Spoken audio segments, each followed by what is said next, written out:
I think it's hard to make any change while one is in a fight or flight state. And unless we pay attention to it, we will never really know if we're in a fight or flight state, because we're so conditioned to being in that state of kind of heightened awareness and that, wired state 90% of the time.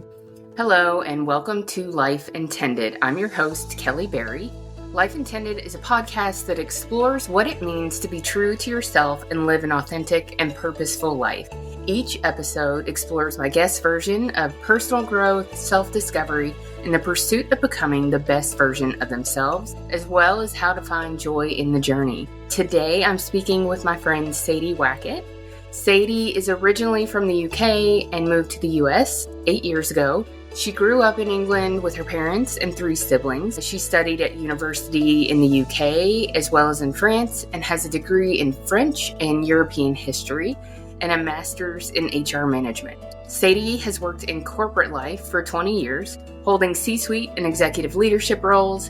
And today, Sadie is a chief human resources officer for a global company.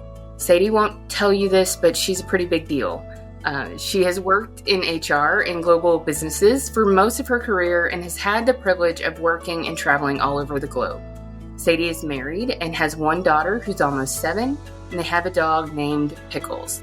She's also a certified executive leadership and life coach, and she has a huge passion for working with women who find themselves stuck for some reason. She has run a women's coaching circle for the past 2 years, which I've had the privilege of being a part of. For the past 15 years, Sadie has consciously built a practice and skill set for personal growth.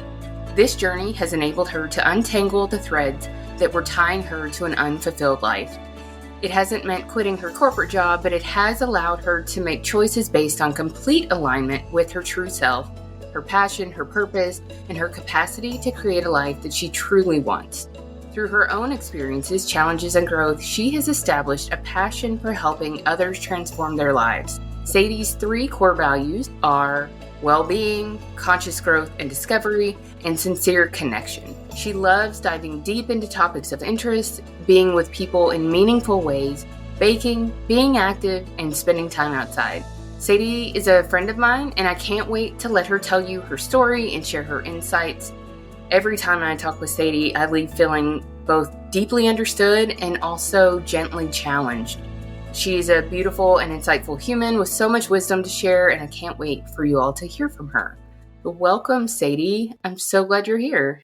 Thank you, Kelly. What a lovely, beautiful introduction. Yeah, it's great to hear. Thank you. Anything else? I know, you've accomplished a lot. You've done a lot. Anything else that you want to let everybody know about you? No, I think you covered the high points. I think there's obviously a lot more to the journey, but maybe some of that will come out along the way. Yeah, it definitely will. So, speaking of your journey, tell us more about what I just described, what that has looked like, and how you have evolved in life to be where you are now. Wow, that's a big question. All right. So starting from, you mentioned, my early years. So I grew up, I'm from England. I grew up as one of 4 siblings. Mum and dad both worked. Dad traveled quite a bit. My mum was a teacher of special needs kids. And so I would say early life was very busy and there wasn't a lot of time. As a kid, even though I had 3 siblings, I think what I've reflected on, what I've had a chance to reflect on since I've grown up is it was tough. I was kind of introverted. I was, I think, always someone that was looking for the meaning in things and found it difficult to understand why things were the way they were. I was always looking for, more meaning, more purpose. And generally, I think I was, even through until my kind of adolescent years, there's part of me that was kind of lost and almost like something was wired a little differently in me. And, that manifested through friendships, through relationships. And I maybe wasn't into the same things that other kids were into. And so there was a lot of great stuff about my childhood. But I think what I'm trying to point at here is that the way I was wired, or the way that I was, I think, perceived to others, i.e. my parents, as kind of problematic. I was the one that was never really easy. I was complicated. And so that was kind of a message that stuck with me, and it didn't go away. So as I grew up, I think that manifested in certain ways. And that was really, people pleasing, trying to be the best at everything, really resisting any kind of failure, and having to kind of conform to norms, especially in university, especially in work when I first started working. And I think, to make a pretty long and complicated story relatively short, it did lead to quite a lot of dysfunction in my life. So when I got to the age of around 30, it had started to really become quite destructive to me. And it took actually my mum, someone in my family, to notice it and say, we need to kind of get you some help. And so that was when, I think that was really the first moment that I had ever realised, or anyone had actually ever realised, that my mental health was really at risk. And so it started then. I'd say my kind of real growth journey, that was probably an inflection point, because I then, I went to see medical professionals, and they referred me to therapy, specifically cognitive behavioural therapy. And I went, that was, not only was that helpful for me at dealing with the issues I was dealing with at the time, which was anorexia, but it was so powerful, the way in which I felt it gave me this incredibly insightful look into myself. It really just felt like it started to answer so many questions for me that have been sort of swirling around in not just in my head, but in my body for years and years.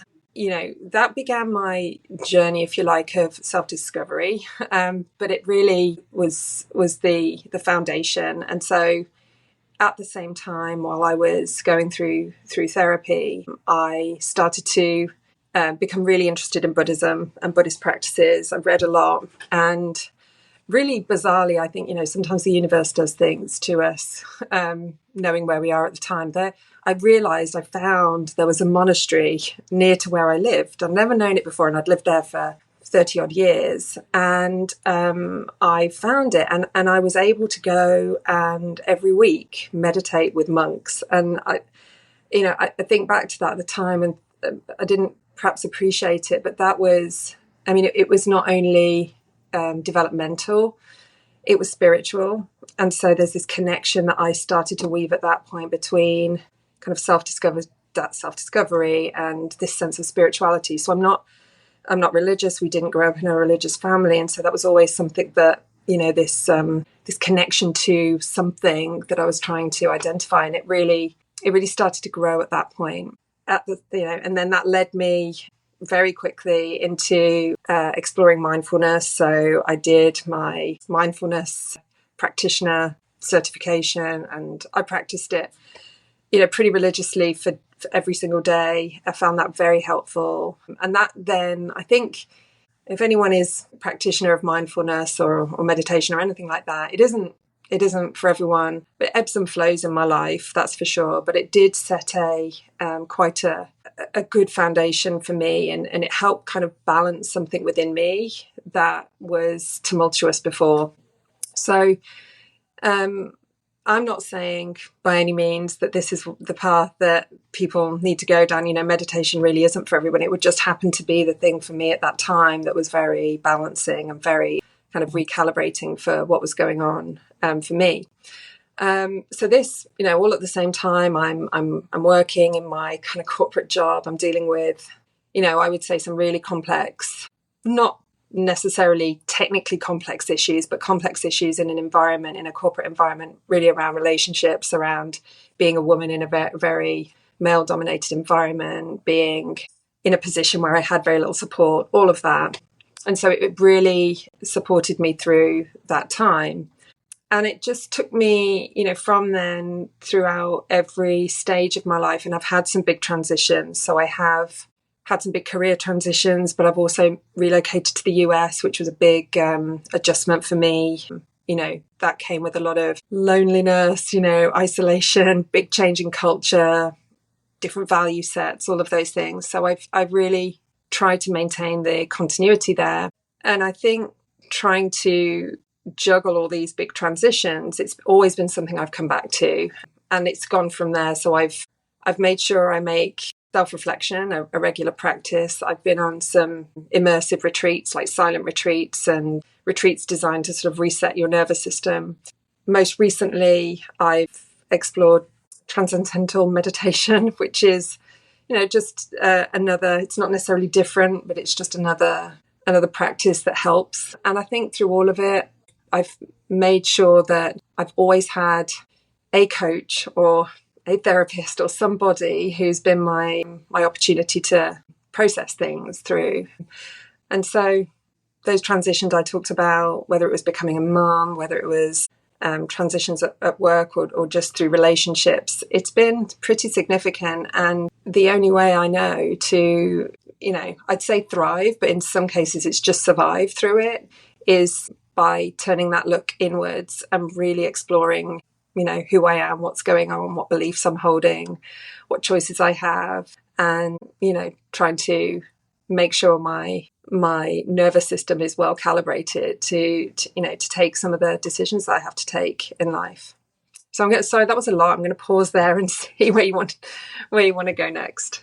Thank you for sharing all of that. What I love about you is that you just have this belief that there are different tools that can help in different circumstances. And, I can see that through your story that, you have never really chosen a way to, whether it be to handle stress or become more self-aware. You are a sponge and want to learn all the ways so that when you have different situations, you have the right tool at the right time to use. And, I think that's amazing. I think that we could probably have a podcast on each of those because you're so knowledgeable about all of them. But one thing, you talk about self-awareness, and, you and I have also talked about this system that you operate in and understanding that. So I think that's probably something that a lot of people aren't aware of or don't know a lot about. So can you speak to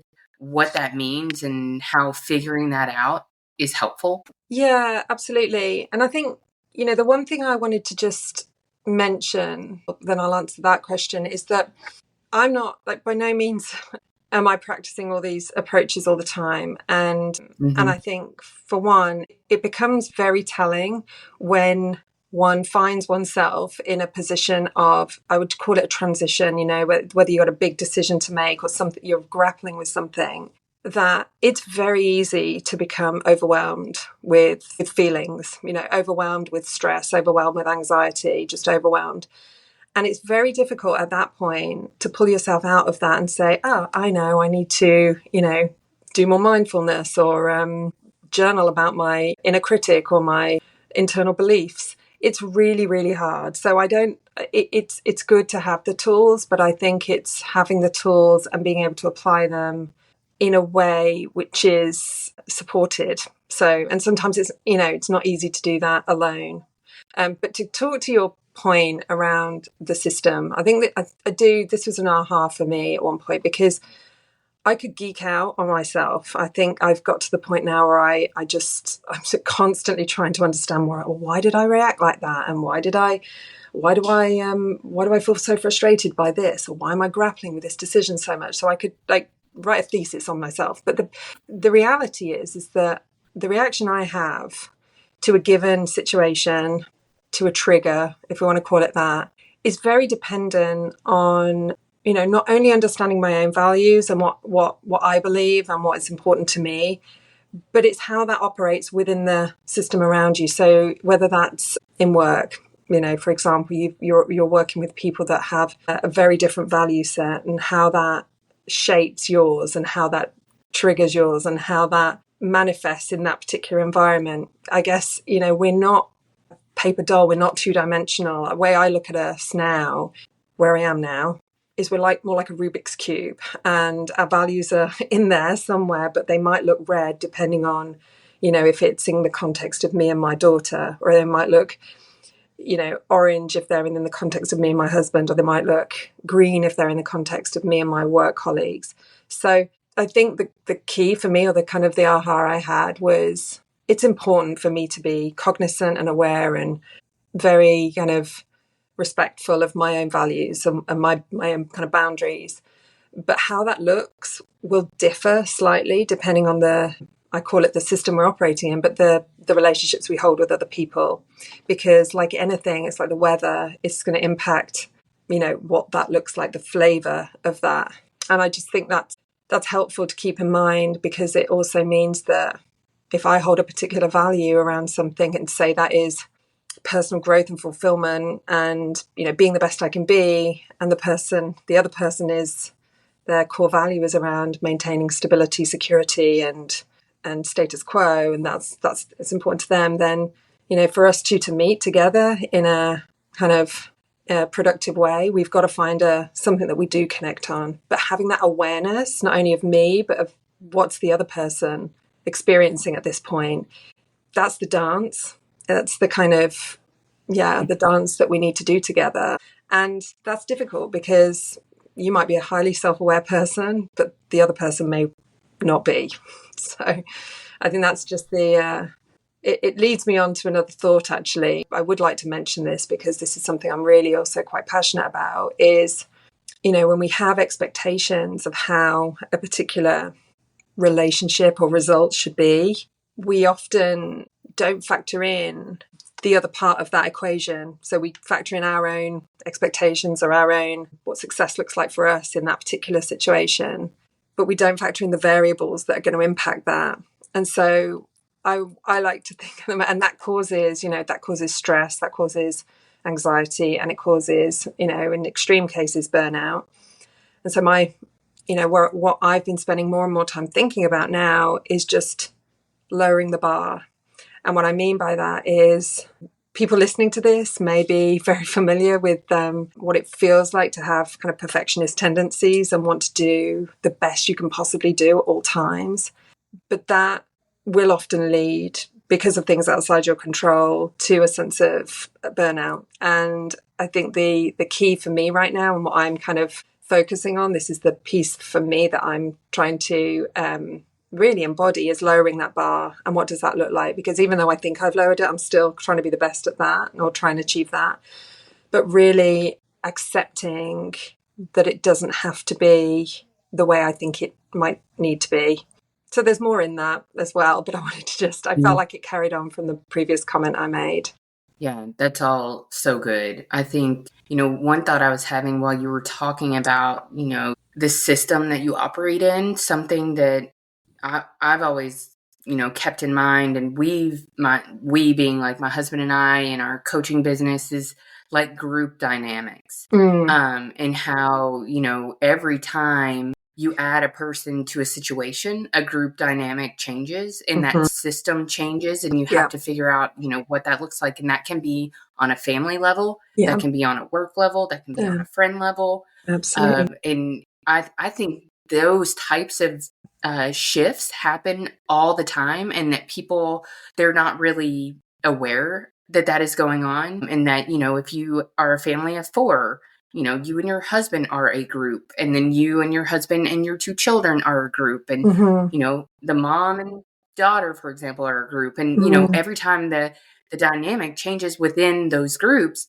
the whole situation changes, like the beliefs, the values, even to a point like the expectations. And I just think that those are things like, once you're aware of them, and you're aware of that, like, constantly changing dynamic in every situation that you have, basically, you can better think about, how should we operate in this situation? Or I don't know, there's a bazillion examples that you can use. Like, your parenting style might change based on the different groups that you're in. The way you behave with your friends might change based on the groups. So way that you make decisions might change based on that dynamic at work. But it's, I think I was thinking about that a lot as you were talking about that. Yeah, because I think we don't, generally as human, we don't pay attention to that. So something happens in the environment, and we we find ourselves reacting to it in some way. And it could be, frustration, it could be anger, it could be joy, it can be all sorts of responses, but we don't, it's something that occurs, but we're not necessarily aware of the energies that have caused it to occur. And so we can live with it then without even acknowledging it. And so, I think marriage is a great example of where we don't have these conversations every day. And so something happens, a big decision. Maybe it's about relocating to another country, or maybe less big than that, or it's taking another job and having another kid or not having a kid. There's so many big crunch decisions that can occur in that relationship. And, it's likely that it could happen that you're not on the same page at all times about those big things. And it can lead easily to gripes and resentment and festering resentment as well. And I'm not saying that's easy to change. I'm just saying it's more easy to understand and perhaps accept when there's a level of awareness around why. Well, it's because, I don't know, ultimately our value sets might be quite different, or I have an expectation that this person can do that, and the reality is they can't do that. So yeah, awareness and then acceptance are, easy to say. I get it, easy to say, but it comes with a real commitment to be curious. I think that's the way I've learned anyway, of just the more curious I've been about why I'm feeling unhappy, to just use that big umbrella term. Why is this making me unhappy? Continuing to ask that question leads me to answers, leads me to some resolve, and leads me actually to be aware of what I have the ability to change and what I don't. That's quite, that's helpful, and it's quite liberating, because you recognize that there is actually way more that you can influence than you might think. And that's where, as I work with women, I want women to feel empowered. I want women to feel like they have agency to make changes. And I'm not talking, quit my job type big changes, but I'm talking about small changes every day that in and of themselves gives you a huge sense of a much higher sense of control and agency over any given situation. Yeah.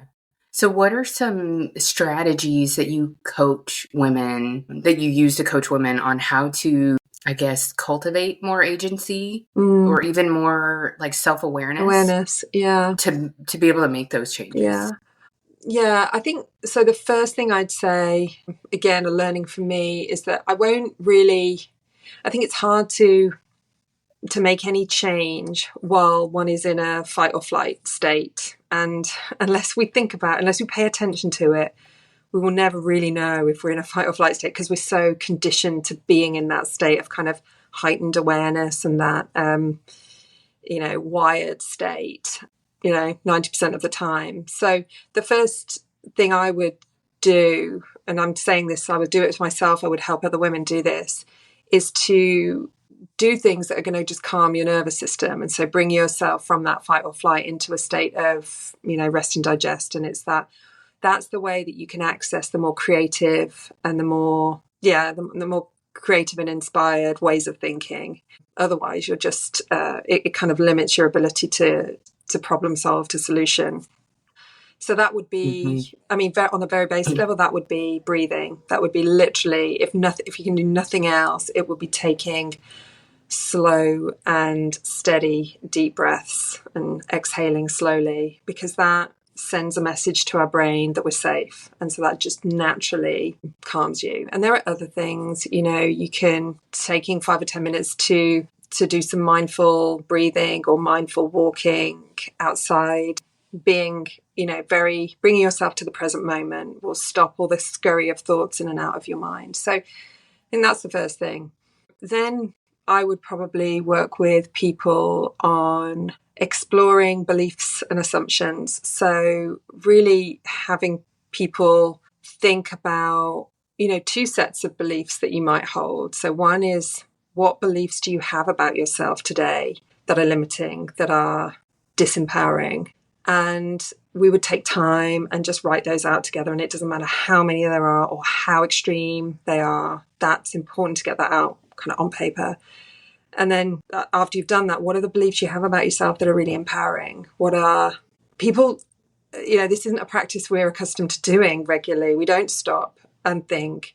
And the purpose of that is to really just shine a light on the areas that are, you might not even know about it, holding you back. And that's about bringing things just to your conscious awareness. So, I've got this belief that I'm really bad with money, and I'm never going to earn any money.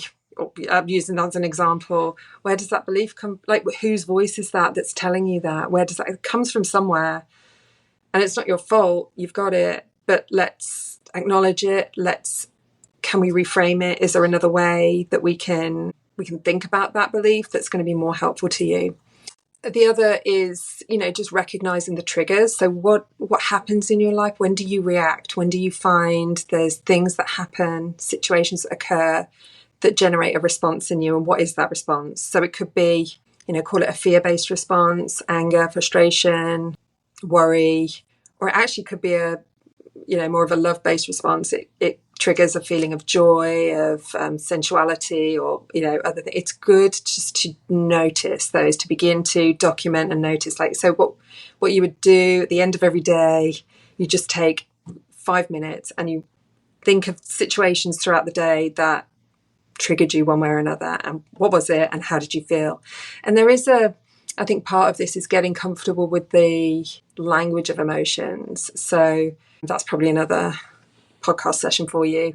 But I feel now like I've got a dictionary of emotions, how I feel, what that means. But it's not common. We don't sit and analyze our emotions very frequently, so we don't really know. Well, is what I'm feeling anger, or is it sadness? Is it loneliness? And being like, that's the exercise here, to really just get familiar, so you can narrow it down. And if it is loneliness, then what's that? What am I missing? What's lacking in my life? You can start to uncover the kind of the root cause of some of these things, which helps you. It's liberating because it helps you realize where it's coming from. So there's that. I mean, there's a bazillion other sort of exercises I could walk you through, but those are some of the main ones. And it's possible to do these things by yourself, but I think it is most helpful when you have somebody asking you and probing you and coaxing you to uncover what's a layer beneath, or what's a layer beneath that, and what's a layer beneath that, because that's when the ahas really start to happen. And so, that might be your therapist, it might be a coach. I guess I'd say it doesn't really matter. What does matter is that you have somebody who is qualified. Sphere of life coaching is, there's a lot of people that do it. And I think, I take my responsibility incredibly seriously, because I think people not in the right hands, it can create some harm. But yeah, I mean, I could talk about, identifying our core values, our core passions, and our purpose. That's another great one to help us feel like we're getting a sense of alignment in our life with what we're doing and where we're headed, rather than just feeling at sea and sort of disconnected. So yeah, there's a lot, and it's a very full field now. There's a lot out there, which is great. I think my takeaway is that I've been able to get where I am now through not only a personal curiosity, but having some really good mentors and coaches along the way. And, I'll share that at the moment I'm at a point in my life where I'm grappling with an incredibly big decision, and I am applying all of these practices through the help of others as well. It's not something I can resolve by myself. And actually, we're creatures who need connection. We need community. We need others. We are not, as I said before, we're not paper dolls. We need, how we show up in the world is dependent on who we're with. So finding that support network and the right people to help you through that, I think is vital. Yeah, so important. Yeah, there's a lot to unpack in all of the things that you just said. And I definitely want to touch on core values because I think that's incredibly important. But two things that you talked about that I'd like to just ask some questions about are the identifying the beliefs that you have and also identifying triggers that cause, different responses. So I think beliefs are just incredibly powerful, both negatively and positively. It's something I've worked on in myself for a long time. I've carried a significant number of limiting beliefs and, beliefs that were not helping me live the life that I wanted to live. And, I think like all of this, we're works in progress. It's not like you're going to identify a belief and then all of a sudden change it. Yeah. Yeah. So what do you do or how do you coach people who just are having a very hard time letting go of beliefs, especially ones that probably are not true or are not helpful? Yeah. No, it's a great question because these are so deep rooted from early childhood that trying to think that we can just change them by identifying them is, the first thing is identifying them and calling them out and bringing them to awareness. The next bit and the hard bit is how do I reframe them in a consistent way? And, again, I would go back to expectations. Maybe that will never really happen. But what might happen is you catch it. You catch it in the moment and you can choose then how to consider it. And, I know people use this analogy a lot with coaching, or personal change in any kind of respect. But it is kind of like going to the gym. If you keep going, if you keep practicing, if you have a practice, and maybe it could be any one of those that I've just mentioned, journaling, mindfulness, what have you, or other reflective practices, it will help you to revisit what happened and make another choice about that belief. And the speed at which you will get back to I'm okay will be much quicker than it probably would have been previously. So it's about commitment and habit, like creating the habits to continue to do this. Unlike the gym analogy, I think the older we get or the more we age, I think the stronger we become, the richer we become, the more knowledge and the more awareness and the wiser we become. So, physically our bodies might deplete, and going to the gym is important to keep muscles, strong. But this, I think, is an opportunity where if we continue to do the exercises, do the activities and build them into our daily living, it will be amazing, the strength and resilience and self-security that one can develop with this. So, I don't think there's no silver bullet, there's no magic wand. It's just practice and it's catching. It's just when these, speaking to the triggers, it's when you're triggered that those things will come up, and it will be catching them in the moment and thinking, is there an alternative way I can frame this? And the more we do that, the more we believe that. Yeah. So just sharing personally, that's something I've worked on, and I think sometimes I do really well and sometimes I do very poorly. And I think that, as I'll say like a recovering perfectionist or something like that, I can get really down on myself when I let those beliefs come back in, or I have worked on how I respond to a trigger and I feel like I get back to square one and I can really just, like beat myself up that I haven't made any progress. I'm no further along than I was when I started. And, I'm never going to, I'm never, all of the words that you shouldn't use, like I'll never be any different, or I'll never be able to respond better or whatever. So I do think, to your point, like daily practice, making these things a part of how you think about yourself, how you think about your life, how you think about your world is so good, because every time you do one of these things, it helps you become more confident and it inspires you to continue to apply them because you can feel the difference that they make immediately. Can I so ask just you, kind of sharing, like, can I ask it you, isn't something that you just get to, check off that? I was curious. I was going to ask you, you've been really open in sharing that. So what practices have you applied? Like when you do get those beliefs coming up, what have you found helps? Similar to what you have said, like I have to find a way to calm my central nervous system because I tend to be like a very, I physically react to the triggers. And what happens is I can't think.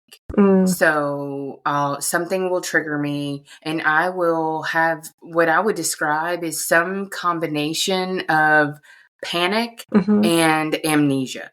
So if this happens in a conversation and I'm triggered in a certain way, I can no longer follow the conversation. I can't really remember what was said. It's like something is going on in my brain and it's the fight or flight or the panic or something.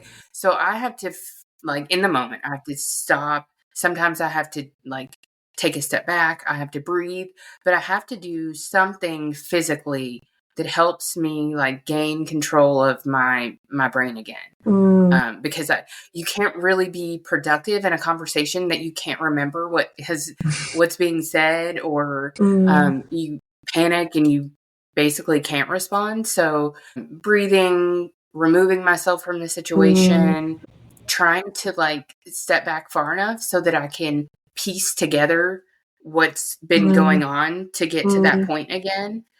And sometimes it's been just like, if it's a conversation or a situation, like asking the other person to like, okay, can we start over? Like, let's take a step back and let's start this over. Let me try to like absorb it from a different place and see if I can like really just gain control of my thoughts and my feelings and my actions again and be a productive participant. Yeah.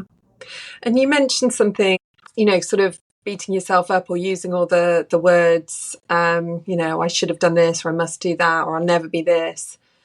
I think it's a helpful prompt because there is this element of self-compassion that I think if, whatever we're talking about here, whether it's developing greater self-awareness or being able to, manage long-held, deeply rooted beliefs, know that, it always needs to be taken within this kind of envelope of compassion for yourself, because you are human and you will have these beliefs and you will be fallible and you will make mistakes and you won't be perfect. And, I think it's a really core theme, perhaps another topic for another podcast, but the importance of self-compassion is something women especially, and how we are raised, and the expectations just generally that we have to live to in society, and even within women groups, we don't offer ourselves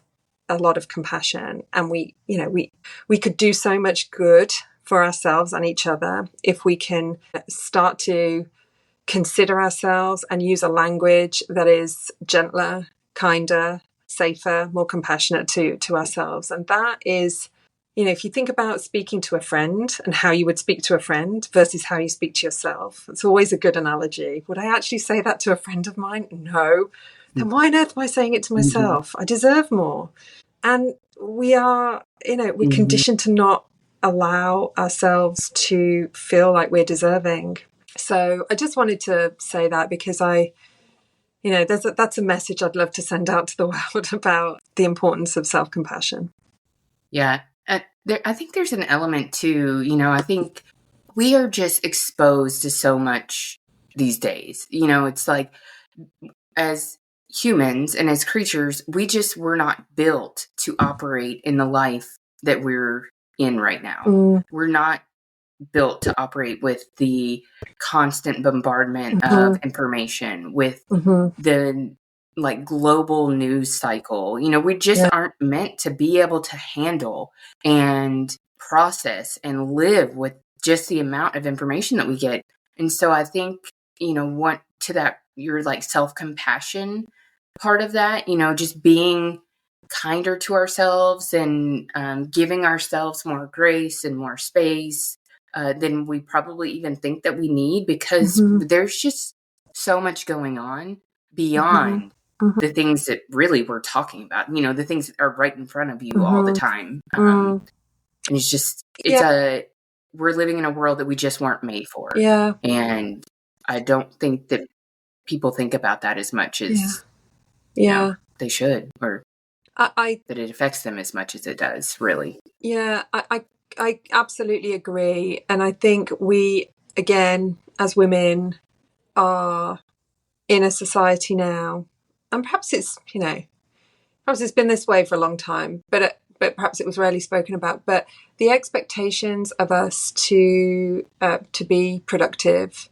to be productive, to be maintaining the status that we feel we should be maintaining, to be a carer, to be a professional, to be a wife, to be a mother, if to be productive in all of these areas in our life, it's unrealistic, it's unsustainable, and it we can think that we've got it all buttoned up, but underneath us something's going to be kind of crumbling away. And so I think even more reason to consider like ourselves through a more compassionate lens, and think about some of the expectations we might be putting on ourselves. And when I say about lowering the bar, that we can choose to let go, because there's probably things we can choose to let go of if we really looked inside and said, that's just not important to me anymore, or it's less important than I thought it was. So I'm gonna take that one at a 50% now.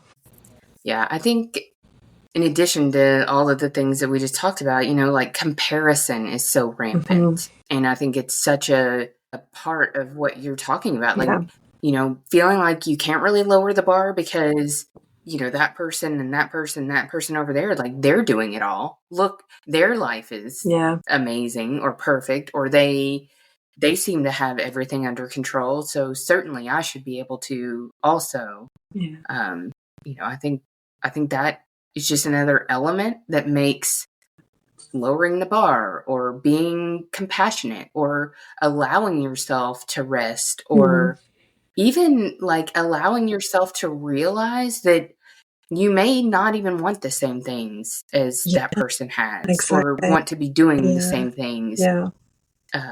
So being kind of introspective and noticing who you are and who you want to be, and what you want, and how that all plays a role in what your life looks like.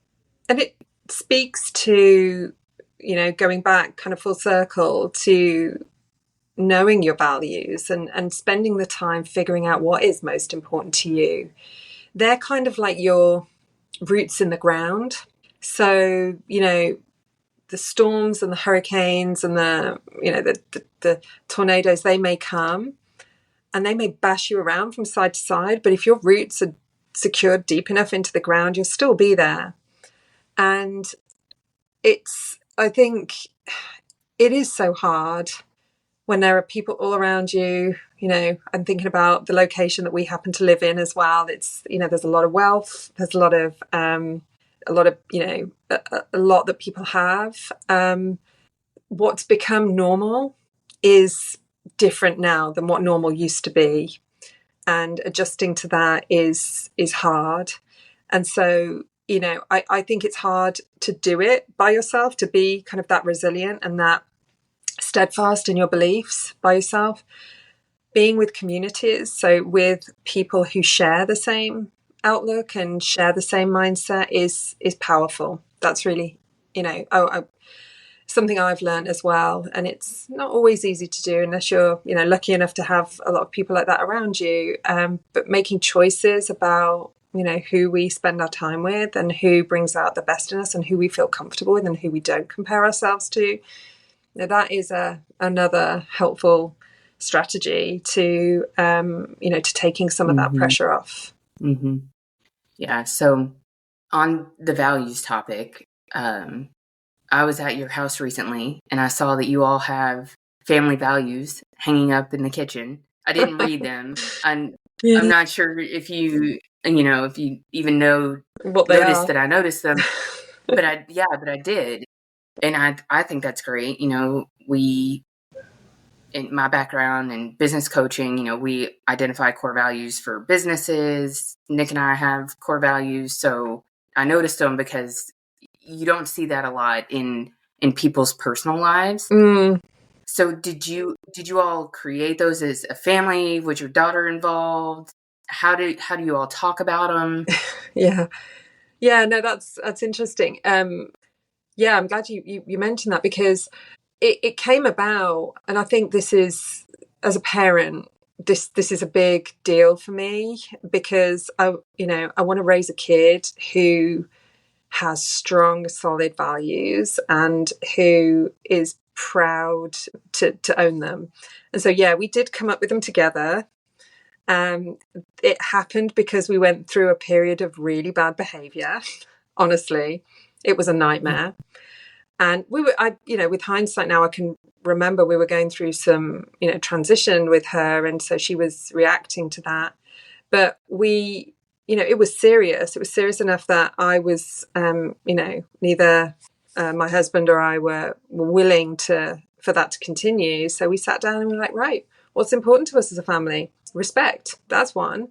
Being respectful to other people. I'm trying to remember what they are now, but that was a big one. Kindness was another.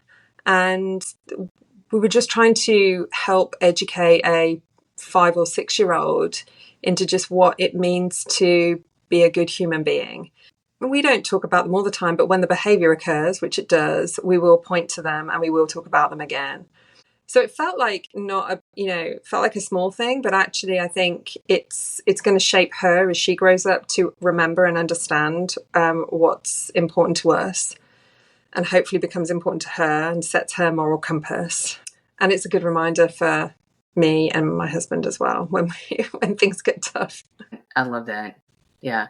Well, we're getting to a point where we need to wrap up. Yep. There are so many things that you talked about that I want to go into deeper. So we'll just continue the conversation in the future. But definitely brought, I think, some things that will just hopefully help people stop and think about the tools that they have, the way that they think about things, the way that they approach or even, seek out guidance in their own lives. Because I think, one thing you and I have in common is that we believe in coaching and believe that everybody needs a coach, everybody can benefit from a coach, and that truly you're responsible for how you feel, how you live, and it's your responsibility to make sure that you're giving yourself the best opportunity to think and make decisions and live your life.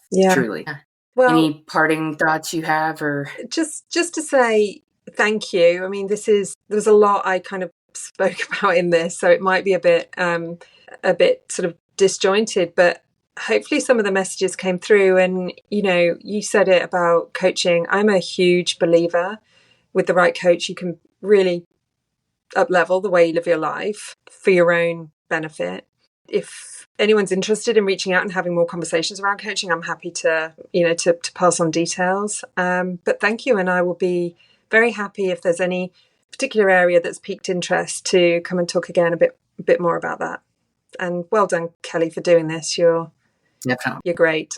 Oh, thank you so much. Yeah, I'll include Sadie's contact information in the show notes. But yeah, if any of this resonated with you, I would highly recommend reaching out to Sadie. She's, like I said, you leave every conversation feeling deeply understood and gently challenged. I do love that. Like always challenged, but in a very, you just listen to Sadie, like in a very gentle way. You leave feeling like, have I been challenged? Like, yeah, she's helping me think about things differently. So, which, good, in my opinion, is what you want in a friend. So, great. Okay. Well, thank you so much for your time and your wisdom. My pleasure. It's super valuable, and we will definitely talk again. Okay. Bye, Kelly.